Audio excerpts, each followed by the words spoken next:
రాజకీయాలు మనకు అవసరమా అని మిమ్మల్ని అడుగుతున్నా. నేర రాజకీయాలను అడ్డుకోలేమా అని మిమ్మల్ని అడుగుతున్నా. నేను ఒకసారి మోసపోయా. 2019 ఎన్నికల ముందు ఇక్కడ ఉండే వాళ్ళందరూ నన్ను చూశారు. ఎప్పుడైనా నేను నేరాలు చేశానా తమ్ముళ్ళు అని మిమ్మల్ని అడుగుతున్నా. హత్యా రాజకీయాలు నా జీవితంలో ఉన్నాయని మిమ్మల్ని అడుగుతున్నా. ఎప్పుడన్నా ఇన్నారా అని మిమ్మల్ని అడుగుతున్నా. తిరుపతిలో స్టూడెంట్ ఎప్పటి నుంచి ఎవరిని చంపడం కానీ ఘోరాలు నేరాలు చేయడం కానీ చేశానా అని మిమ్మల్ని అడుగుతున్నా. కానీ మీ అందరికీ లా అండ్ ఆర్డర్ ఇవ్వాలని, మీ ఆస్తులు కాపాడాలని, మీకు భద్రత ఇవ్వాలని ఒక్కొక్కసారి కొంతమంది నా మీద హత్యా ప్రయత్నాలు చేసినా నేను భయపడలేదు. మీరందరికీ ఒక ఐడియా మీరు గుర్తుపెట్టుకోవాలి. నేను తీవ్రవాద సమస్య రాష్ట్రానికి మంచిదిగా అని గట్టిగా పోరాడాను. రాయలసీమలో ముఠా కక్షలు మంచిది కాదు, కుటుంబాలు నాశనం అయిపోతున్నాయని పోరాడాను. ముఠా కక్షలు పూర్తిగా రూపొందించాను. మత కలహాలు మానవత్వానికి మచ్చ అనే ఉద్దేశంతో పోరాడాను. కానీ ఇక్కడే వెంకటేశ్వర స్వామి దగ్గర మీరు చూస్తే 2003 ఇప్పటికి కూడా జ్ఞాపకం ఉంది. ప్రాణదానానికి శ్రీకారం చుట్టి అలిపిరి దగ్గరికి పోతే 23 క్లెయిమోర్ మైన్స్ నా మీద బ్లాస్ట్ చేశారు. జ్ఞాపకం ఉందా తమ్ముళ్ళు అని అడుగుతున్నా. సాక్షాత్ వెంకటేశ్వర స్వామి దిగొచ్చి నాకు ప్రాణభిక్ష పెట్టాడు. ఇంకా ఈ రాష్ట్రానికి ఏదో చెయ్యాలి అనే ఉద్దేశంతో నాకు ప్రాణభిక్ష పెట్టాడు. అలాంటి వ్యక్తిని నేను ఎప్పుడు హింసా రాజకీయాలను ప్రోత్సహించరు. హింసా రాజకీయాలు చేసే వాళ్ళుంటే వాళ్ళ గుండెల్లో నిద్రపోతానని మరొక్కసారి మీ అందరికీ విజ్ఞప్తి చేస్తున్నా.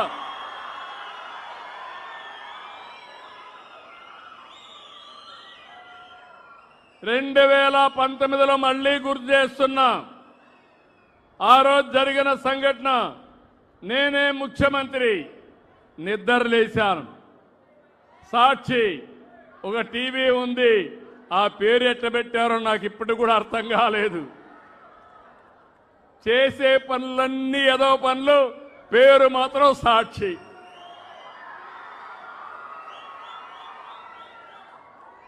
నిద్ర లేస్తే టీవీలో ఫ్లాష్, వివేకానంద రెడ్డి గుండెపోటుతో చనిపోయాడు. ఏమనిపిస్తుంది తమ్ముళ్ళో మీకు? పాపం అనిపిస్తుందా లేదా? నేను కూడా అనుకున్నాను, పాపం అనుకున్నాను. ఇంకొక అర్ధగంట అయిపోయింది. అక్కడ ఎవరున్నారు కనుక్కుంటే మా సిఐ అక్కడే ఉన్నాడు. సిఐని పెట్టుకొని రక్తాన్నంతా పరిశుభ్రం చేసి నెత్తి మీద కత్తితో పోట్లేసి మెదడు కూడా బయట వస్తే వీళ్ళ బంధువే వీళ్ళ మామను పిలిపించి వాళ్ళ హాస్పిటల్లో సిబ్బందిని తీసుకొచ్చి కుట్లేసి బాక్స్లో పెట్టి అంత్యక్రియలు చేయాలని ప్రయత్నం చేశారు. అప్పుడు ఆయన కూతురు సునీత, కాదు పోస్ట్ మార్టం చేయాలి, వాస్తవాలు బయట రావాలని అడిగింది. పోస్ట్ మార్టానికి వెళ్తే భయంకరమైన సత్యం బయట వచ్చింది. ఇది గుండెపోటు కాదు, గొడ్డలి వేటు.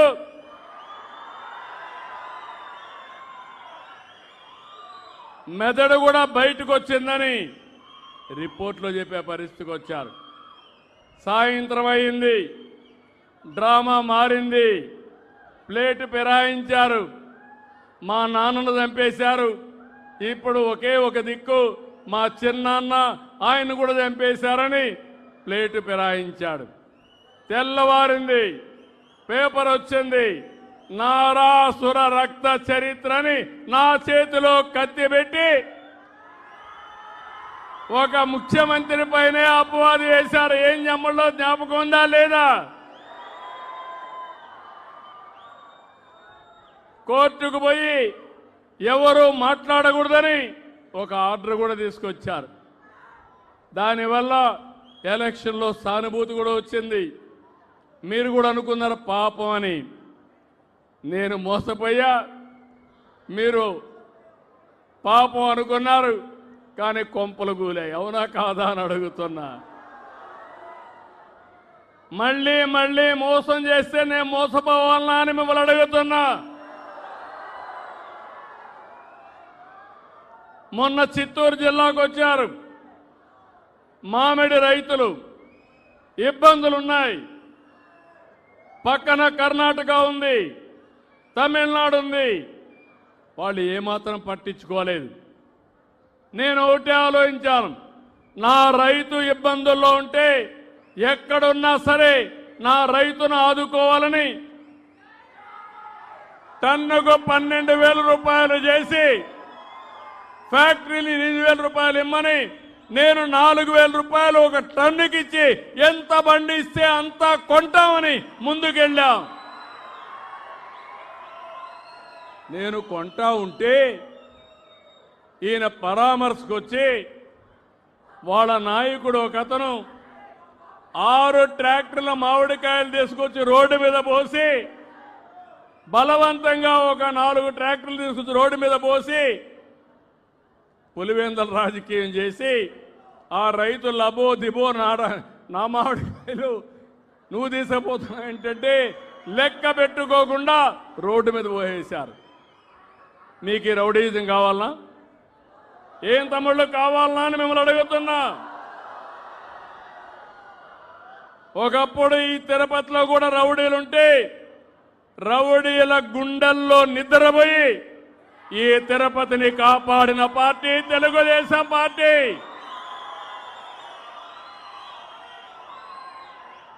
ఐదేళ్లు మనకు స్వేచ్ఛ ఉందా అని మిమ్మల్ని అడుగుతున్నా. ఎవరైనా నవ్వు ముఖంతో ఉన్నారా అని అడుగుతున్నా. ఈరోజు స్వేచ్ఛ ఉందా లేదా అని మిమ్మల్ని అడుగుతున్నా. అది ఎన్డీఏ ప్రభుత్వం, అది తెలుగుదేశం ప్రభుత్వం. చెప్పింది చేస్తాం. సూపర్ 6 చెప్పాం, నిలబెట్టుకున్న పార్టీ తెలుగుదేశం పార్టీ, ఎన్డీఏ. మా పిల్లల్ని చదువుకోవాలని చెప్పాను,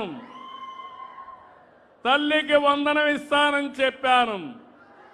ఎంతమంది పిల్లలుంటే అంతమంది పిల్లలకి ఇస్తానని చెప్పి చేసిన పార్టీ ఎన్డీఏ. అవునా కాదా? అవును అంటే గట్టిగా చప్పట్లు కూడా చెప్పండి.